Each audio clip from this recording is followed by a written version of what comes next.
Successful people relish calculated risks. One of the most interesting finance shows I watch features interviews with financial managers. These people manage multi-billion-dollar hedge funds, mutual funds, and other financial instruments. One particular fund manager blew my mind. The interviewer asked him, "What do you do to avoid risk?" The fund manager said, "I don't run away from risk. Instead, I run to the risk that meets the reward that I'm looking for." This floored the interviewer. You actually assume risk? Well, it was kind of an ironic moment because I assumed that if this financial advice show host really knew his stuff, he would not have been surprised at all. One of the long-standing rules of the finance world is no risk means no reward. Put in another way, if you are looking for a high reward, you have to take on a lot of risk. Risk is always part of the package. Successful people know this. Accordingly, they take calculated risks because they know that the greater the risk, the greater the reward.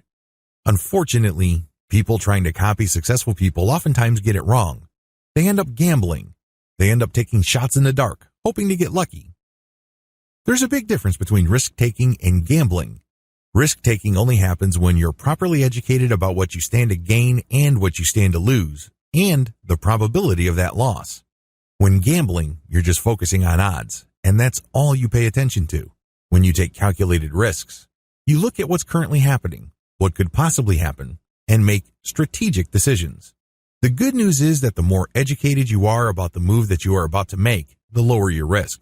You can't entirely make it go away, but you can manage your risk. Successful people always find ways to assume more risk while managing it. They actively seek risk. They run to it. They don't run away from it. Eventually, they keep repeating this over and over to achieve impressive results, and they begin to control risk. They always have a plan B. Maybe this takes the form of insurance.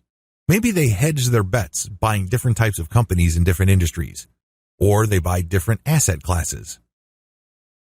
For example, you could be buying risky stocks, but offsetting it by buying government bonds or investing in local real estate.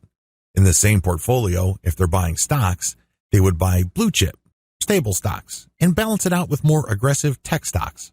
Regardless, successful people relish calculated risks. Risks do not stop them in their tracks. Instead, they seek calculated risks.